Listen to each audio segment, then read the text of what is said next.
Will Trump's tariffs crush Canada and Mexico, but bring back American manufacturing jobs? Trump has an ace up his sleeve that may make it impossible for Canada or Mexico to win a trade war. First, Canada. Canada is straight up simping when it comes to exporting to America. Canada sends 76% of all of their exports to the United States. 76% is crazy. That means the rest of the entire world only gets 24% of Canada's exports. American exports account for 19% of Canada's entire GDP. So almost 1/5 of the Canadian economy is dependent on the United States buying their timber, nickelbacks, Biebers, and Drakes. Canada is down bad for America. But Trump is feeling like he can leave Canada on red because only 14% of US exports go to Canada, which is a lot, but the US isn't really a major exporter anymore. Thanks, globalization. America is keeping the relationship casual. Only 1.4% of American GDP is dependent on trade with Canada. The thing is, Canada is America's main booty call, but America's roster is so huge, there's not a single country getting more than 1.5% of US GDP in trade. Basically, Canada is 76% committed to marrying the United States, while America, on the other hand, has Tinder open while Canada's in the shower.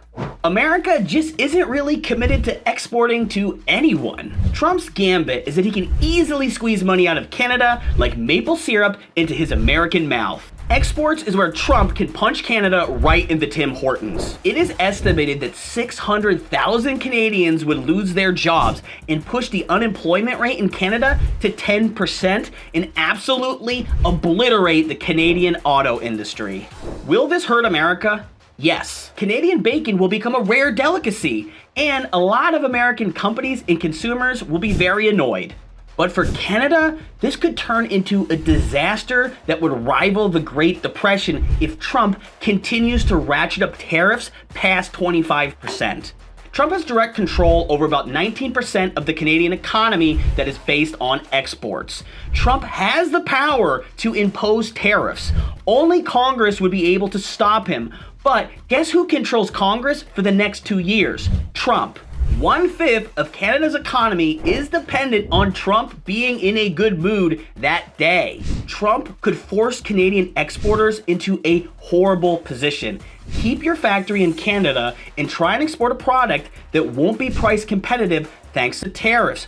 Or move your factory to the United States to avoid the tariff. A lot of companies and entrepreneurs love Canada, but they might be forced to move south for one reason: math. If a factory has to choose between exporting to the richer American market with over 300 million consumers or the poorer Canadian market with about 40 million consumers, no matter how much they love Canada, they're gonna act in their self-interest and pick the American market every time. So what would this do to the Canadian economy? I crush you like a bug. There would be mass unemployment, which would put huge pressure on already stretched government services. There would be a lack of tax revenue to pay for basic government functions. Governments would no longer be able to pay for products and services from businesses. So the businesses would have to lay off more employees and close. Basically, you could be looking at an economic doom loop. TDLR? Bad. Like bad enough Justin Trudeau would have to start selling beaver pelts to pay for his hair gel. So this begs the question, why would Trump do this to Canada? Because he can. He may wage a brutal economic war on Canada just so he can get revenge on Trudeau for making fun of him. It may literally be that petty. Trump believes he may be able to squeeze so much wealth out of Canada, they may start begging to become a state, or he'll be able to force them into some sort of Roman Empire Mafia-esque scenario where Canada has to pay tribute to America for protection. Kuwait, they live like kings. The poorest person in Kuwait, they live like kings.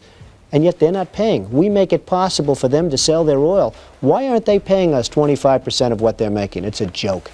Trump sees the world as transactional. He sees the trade deficit with Canada as America losing. And America shouldn't be losing, it should be winning. There's no such thing as mutually beneficial relationships with Trump. There are just winners and losers. Donald Trump's worldview is I must win, and if millions of Canadians get destroyed in the process, so what?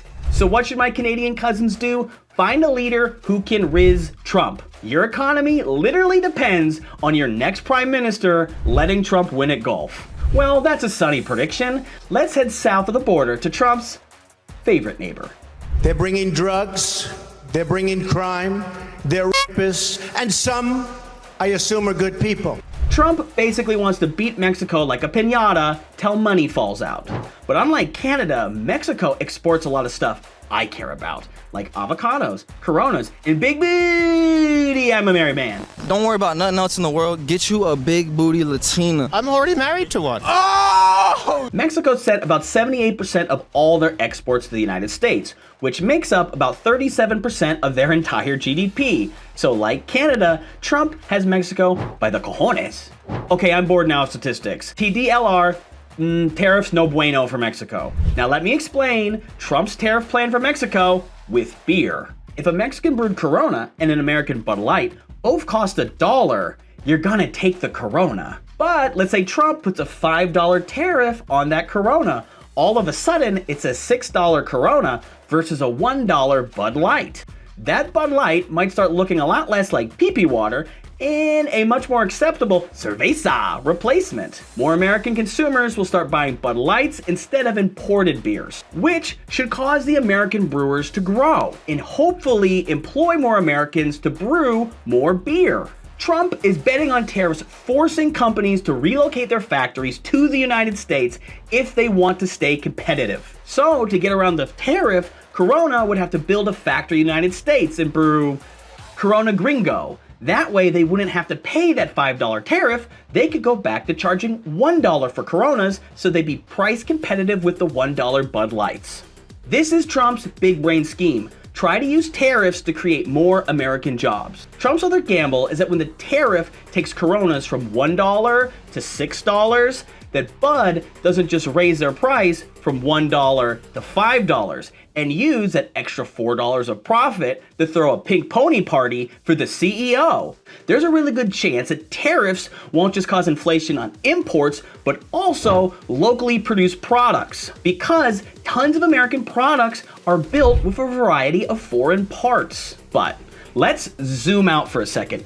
Why is all of this happening in the first place? There have been massive winners and massive losers because of the rise of free trade and globalization. First, the winners, the global poor. Globalization pulled millions of people out of abject poverty, and millions of Chinese and other developing country citizens got to become middle class. Nice. But free trade was never about helping the global poor. It was about helping American millionaires become billionaires. Outsourcing good-paying manufacturing jobs was super profitable. You're currently looking at the argument for globalization. You're watching this on a phone, TV, or computer that was produced with thousands of parts from all over the world. The ruling class decided that you wanted a cheap Nintendo Switch more than you wanted a manufacturing job that you could support a family with. The American aristocracy made a trade. America ships our manufacturing jobs and pollution overseas. We got textile, furniture, steel, and mining communities. We dollarize the world economy. Multinational corporations make billions of dollars in profit by selling into an expanded global market. And you get a $49 TV and a job at Walmart. People laughed at Ross Perot, but he predicted everything. To those of you in the audience who are business people, pretty simple.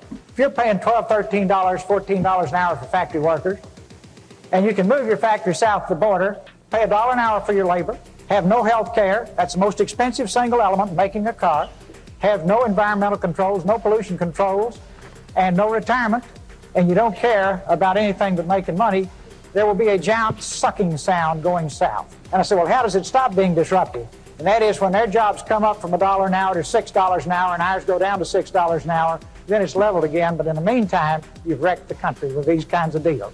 A process in Washington where after you've served for a while, you cash in, become a foreign lobbyist, make $30,000 a month, then take a leave, work on presidential campaigns, make sure you got good contacts, and then go back out. For example, we've got international competitors who simply could not unload their cars off the ships if they had to comply. You see, if it was a two-way street, just couldn't do it. We have got to stop sending jobs overseas. Billionaire Ross Perot, someone who would have benefited the most from free trade, pointing out exactly what happened. The lie they pushed was that the working class would upskill and become knowledge workers. But a 55-year-old coal miner can't pivot to become a coder overnight. The working class was decimated so that a lobbyist in DC could buy a bigger boat. America didn't have to sell out its manufacturing base. Germany didn't. This was a choice our leaders made. They crushed your small town so that a multinational corporation's share price could go up 6%. The rise of globalization didn't just sweep Trump into office. There was a tsunami of populist leaders gaining power all over the world. This didn't come out of nowhere. It was decades in the making. Trump has been tariff man since the 80s. The fact is that you don't have free trade. We think of it as free trade, but you right now don't have free trade. And I think a lot of people are tired of watching other countries ripping off the United States. This is a great country. If you look at China, where we lose $100 billion a year with China, because we can't continue to allow China to rape our country, and that's what they're doing. It's the greatest theft in the history of the world. Trump really believes in tariffs. He's been consistent on this. He thinks we can use them as a tool to raise tax money, spur American manufacturing, and it's an amazing weapon to bully other countries into submission. Trump may not even want to put tariffs on Mexico, but he knows if he threatens a 25% tariff, he can get Mexico to crack down on the border, he can get them to crack down on the cartels, and he can force them to send us all their finest big booty little burritos. Most economists believe that Trump's tariffs are going to hurt the American economy.